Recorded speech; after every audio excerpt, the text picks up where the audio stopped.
even for those of us who have learned to relish the silence, even the most adept who are always in presence. We're always all enwrapped into presence. Some of us are just more conscious. But I mention this because as I'm out here in Mother Nature, I feel that sense of connectedness, and I want to share this. And as it's so quiet, the stillness, you can hear off in the distance. And even that, there's nothingness. That sense of emptiness and bliss. It's always with us, but sometimes we may allow our thoughts to run away with us. And thus, as I'm out here loving the silence, at the same time, I want to share the presence. And though ultimately it's conveyed most efficiently and effectively through silence, we can also share it with verbiage, with words. And it's really important to understand that all movement, including a thought, has a beginning and an ending.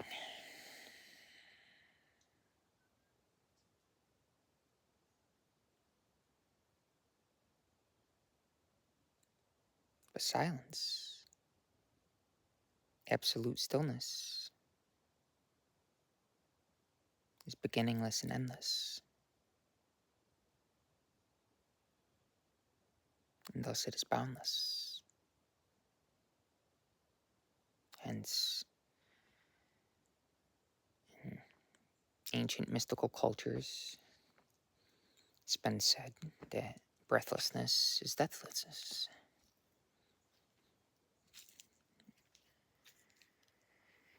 How many times a day do you notice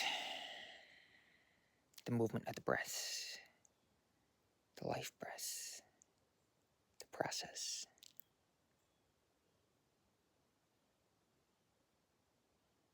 How the chest and belly are in rhythm constantly.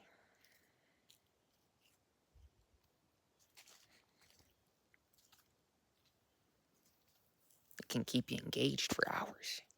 Forget the idea of meditation. Forget that thought. Just a simple watchfulness, watching the breath process. You can't ignore it.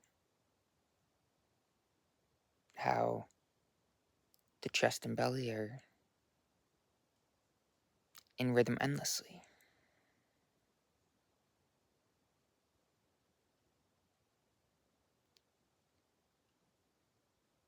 And as we become more conscious, it's something that you can't but help to notice. As one's awareness gains the necessary sharpness and keenness, as we become more conscious, it's a constant movement that is always with us. And of course, it's going on involuntarily. But at the same time, we can voluntarily choose to watch it, to watch the breath. And after a while, it's not really a personal choice. It just happens naturally. You'll notice it's becomes more and more of a natural process to be focused on the breath.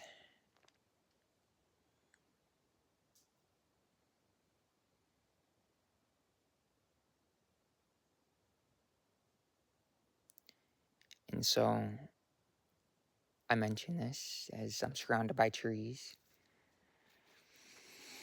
as I'm out here hiking, breathing vigorously, the sun peeking through the trees, shining upon me.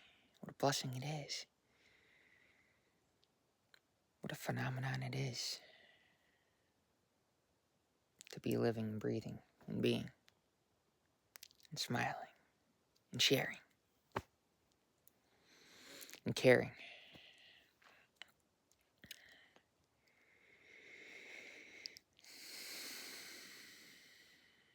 And I mention this primarily because some of us may mistake perception as reality.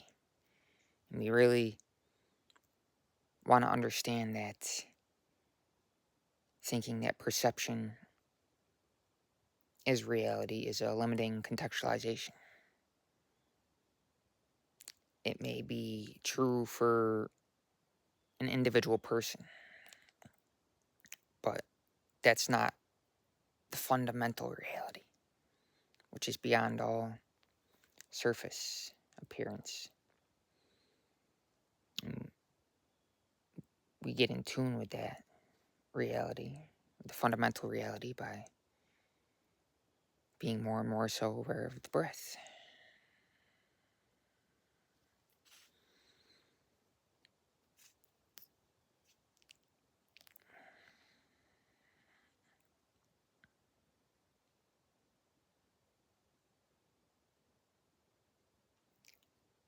How you may view somebody may not be how somebody else views somebody. How the world sees somebody, let's say Gandhi, a great saint, right?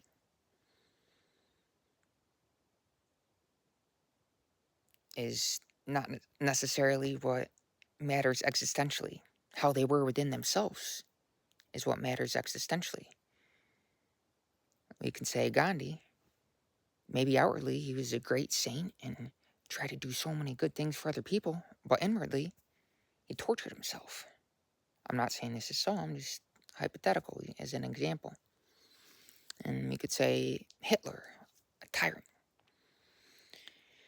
That's what the world viewed him as, right? And outwardly he tortured other people, but inwardly he was fine within himself. He didn't torture himself.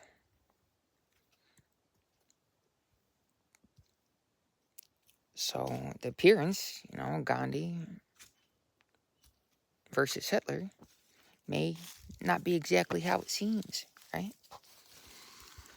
And, I make this video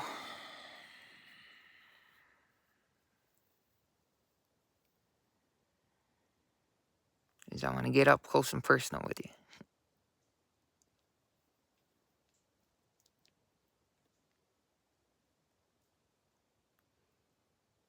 The only thing that we can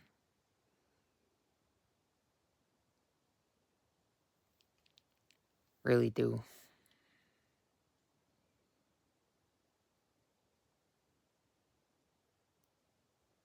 is be present.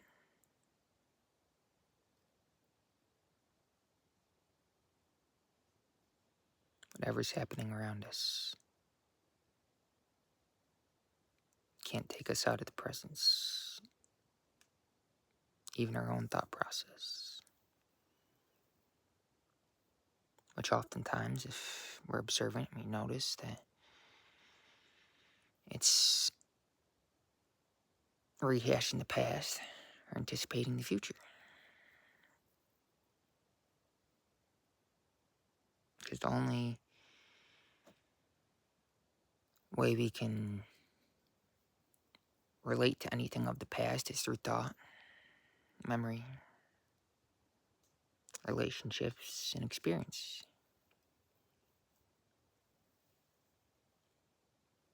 But all that fundamentally doesn't have to do with the reality of the presence, which is always here and now, founded in the silence and the stillness. And we'll notice as There's a certain slowness as the breath slows down, as the metabolism slows down, as our fundamental life energy moves in an upward direction.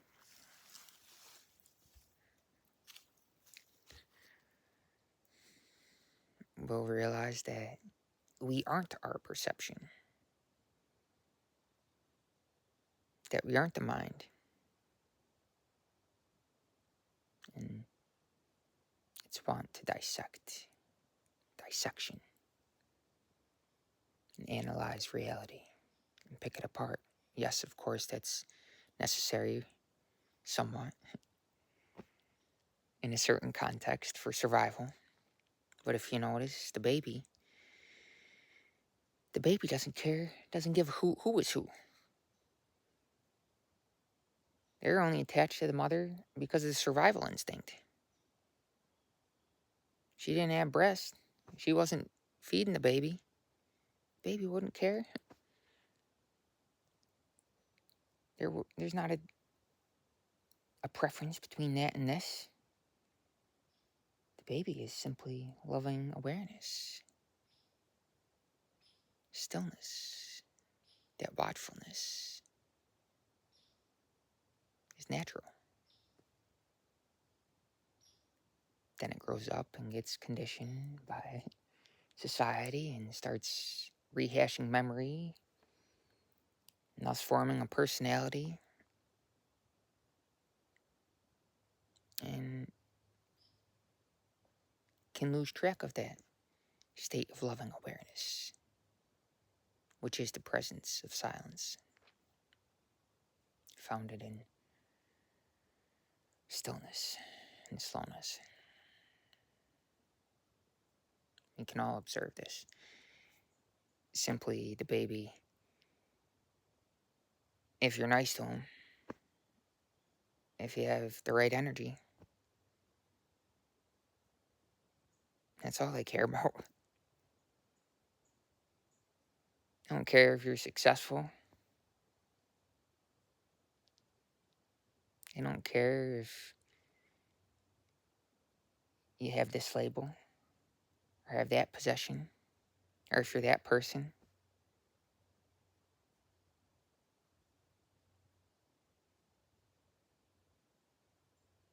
They're indiscriminate. They haven't developed a discriminatory mind yet. That comes later on. And, that's useful in the world. But it has its place. And data is only useful when you can pick what you want, not when it's constantly up in your face.